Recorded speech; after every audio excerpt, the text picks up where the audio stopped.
Hey y'all, I'm back. So let's tap into Prince's darling NiKki. So in the previous video, I was talking about Prince describing pretty much his encounter with this hot chick named NiKki, right? So NiKki is supposed to be this beautiful sex fiend, and she tempted him, and she basically gave him a mind-blowing, maybe even a mind-altering experience with her sexual passion uh, and activities that they basically lived out, right? It's like he lived out a wild fantasy with her, and she took him on a wild ride because other people in the world, a lot of people claim that Prince was referring to NiKki as being some type of sex demon, right? Or like the female version of maybe Lucifer or some type of demon or something that he sold his soul to for fame and fortune or something, allegedly, something along those lines, right? Because if you think about it, NiKki was supposed to be a code word for basically like a succubus spirit, because the incubus spirit is the male sex demon, and a succubus is like the Jezebel, the female version of a sex demon, right?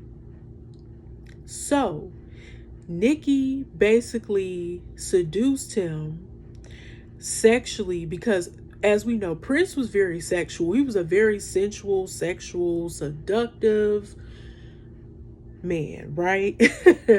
He was also a very beautiful man. He was a well-kept, well-groomed man. He wasn't what I would call handsome. He was pretty.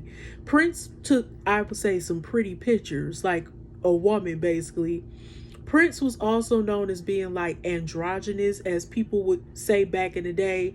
And he was beautiful like a woman, and he had beautiful women, right? Prince had some of the baddest women you could think of. Like, it didn't matter what race they were, he had some bad bitches, and I can say that my damn self as a woman. Okay, he did not play around. He was big on beauty, and a lot of his women looked like him.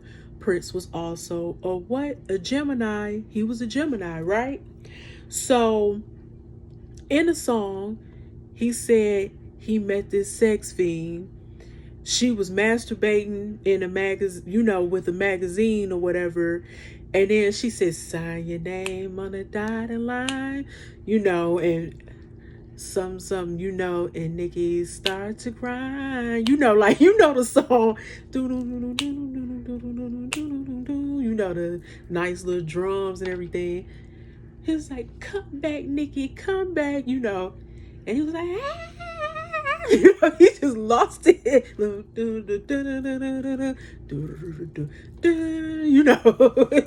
He lost it. I was like, wow, she must have gave him a hell of a sexual experience, boy. And then that's the thing.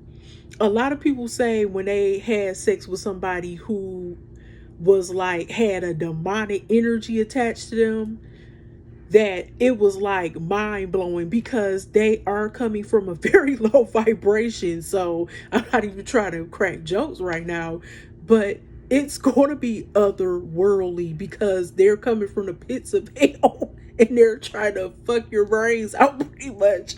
You know what I'm saying? And that's what I took from it. He not only got, I think of it as the deal that they give you in Hollywood when they try to have you sign your name on a dotted line. What do? They bring in a handler, right? And I was thinking, was NiKki a handler? You know what I'm saying? Like that type of shit. I was thinking that like maybe NiKki was a handler and she was the seductive, type of lady in red or whatever type of person, right? And she was brought in to seduce him into the world of sex, drugs, rock and roll. Because we know that Prince lived a hell of a life. That man lived when I know a lot of people said he was also lonely a lot, but he lived a life that was full of I was going to say magic and like mystery, mystique. There was an energy about Prince that you felt that was undeniable. He had a energy to him that was just different. It's like he channeled Jimi Hendrix, but he also had his own style as well. I would, if I'm not even gonna lie, Prince kind of remind me of, when it comes to music, if I was to say in Greek mythology, like that Apollo type of energy, that's what I got from him. But I digress. I'm not gonna keep harping on that. But oh my god, my eye is itching, y'all. My eyes stay itching. I have itchy eyes and allergies and sinus and all that. But that's neither here nor there. Let's get back on track. This beautiful vixen slash correction temptress, she was, or like a femme fatale in a sense, but I would, well, we're going to say a temptress, right? um this woman was dangerous in a way because she is that seductive, that sexual, that sensual and beautiful, that she can make a man take a deal that he can't refuse, right? It's also giving me like that Adam and Eve type of energy, or like that Lilith type of energy, you know what I'm saying, from the song. And this woman was very open with her sexuality. She didn't care. She was masturbating in a lobby with a, masturbating to a magazine in a lobby. You know what I'm saying? She was out there. She didn't give a damn. And it shows that this woman had no boundaries. So it was almost like, and from what I even read and what I heard about Prince, like in his younger days, he was very, what you would call, hedonistic, meaning he loved that life of just, lofting around with beautiful women and enjoying life and music and whatever. I'm not sure if I think Prince may have dabbled with drugs in the past when he was much younger. He may have experimented. I've heard some things. That's alleged. I don't want to put that on that man. But I believe I've heard something about that. I know he's not here to defend himself. I don't like, talking badly about people, especially if they can't defend themselves. And if, but I've heard of things like he may have dabbled in substances or something before he changed himself around.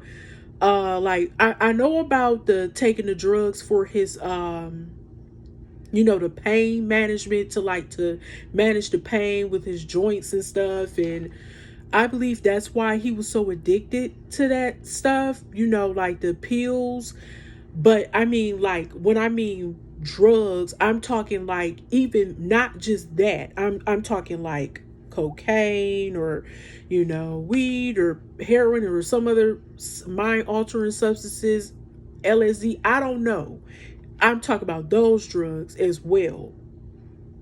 But we know of what happened in his later days, obviously. But I don't want to